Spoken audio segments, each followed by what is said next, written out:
You can watch a whole political conversation get collapsed into one nightclub bouncer question. And then, because humans hate stopping, it snowballs into parenting panic, a poll victory lap, and finally a neat little story about immigration as an intentional plot. Simple, clean, highly monetizable. Also, the incentives are doing the talking. The through line here isn't policy, it's a style of argument. Start with the definitional trap. Treat the answer as a moral IQ test, then expand the battlefield to whatever else confirms the vibe. You can hear the shift from "what do words mean" to "who deserves punishment" in real time. So, the opener is basically bait, and he treats it like a loyalty test. Watch how quickly it turns from language to status. He starts with the loaded question and instantly complains that everything gets reduced to slogans. Then he plants the key distinction: biological versus trans. And he mocks anyone who won't say the difference out loud. When the pushback comes as punching down, he rejects it as a tactic. The tone shifts to irritation. Disagreement is framed as being mislabeled as hatred, which lets him act like he's the one being manipulated. Then he goes full definitions mode. Sex and gender get collapsed into a strict binary. Sociology gets dismissed as fake, and intersex cases get treated like irrelevant edge errors, using anatomy analogies to make exceptions feel like distractions. When someone asks for nuance, he doesn't slow down. He escalates to bad faith accusations. The other side is pretending to be scientific while denying reality. Now it's not a disagreement, it's an enemy story. Here's the weird part. He turns a definition into a hiring filter. And then he uses "it's minor" as a trapdoor. If it's minor, surrender it. If you won't, you're guilty. He reframes the whole thing as a competence signal. If you can't define woman, you can't run anything. Like he's doing a diagnostics check on your brain and rejecting the candidate for corrupted reasoning. Then he goes to the Trojan horse story, that broader progressive messaging is a cover for identity fights. And when told it's a small issue, he flips it. If it's small, drop it. Refusing becomes proof of obsession. This is the peak escalation. He claims the other side is the real driver of the culture war.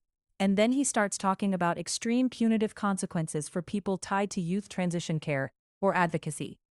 The argument stops being about categories and becomes about punishment. And now we pivot. New clip, same engine. Find a shocking example, ridicule it. Then treat your reaction as evidence the whole movement is rotten. He locks onto the polyamorous anti-gender parenting clip and goes straight to ridicule and disgust. Then the framing hardens. It's not just weird, it's labeled indoctrination, and he jumps to demands for jail, because outrage likes finality. A poll graphic drops in. Multiculturalism, huge lopsided numbers, and he treats it like a scoreboard. No curiosity about sampling or framing, just a quick victory lap. Humans love data when it behaves. Then immigration. He narrates his own conversion story, from incompetence to intentionality. The claim becomes that border policy is designed to import future voters and lock in one-party rule, with relocation of migrants framed as part of the mechanism. He tries to strengthen it with an internal logic critique. The stated economic benefits don't match policies like family reunification. The move is classic. If the story has a contradiction, the hidden motive must be real. A co-speaker jumps in and treats the conclusion as obvious. That's the closing ritual, certainty as social proof. Once two people nod hard enough, the audience can stop thinking and start clapping. One thing here. This is a system that rewards compression. You take complex categories, shave off edge cases, and then sell the clean version as common sense. It's not about being correct. It's about being legible under conflict. And the escalation makes sense. If you frame disagreement as irrationality, you don't have to negotiate. You just disqualify. That's politically efficient, and it's emotionally addictive. The poll moment is the tell. The audience isn't being informed. It's being reassured.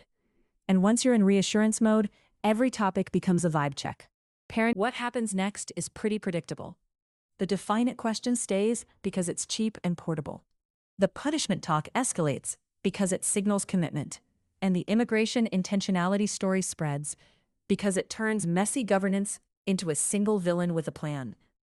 If institutions want stability, they'll have to compete with this format. Better incentives, better information UX, or The outrage assembly line wins by default. So yeah, it's not one debate. It's a repeatable machine. Definitional trap, competence purge, clip outrage, poll confirmation, then a grand theory of intent. If you want more breakdowns of how these media systems optimize for conflict, you know what to do.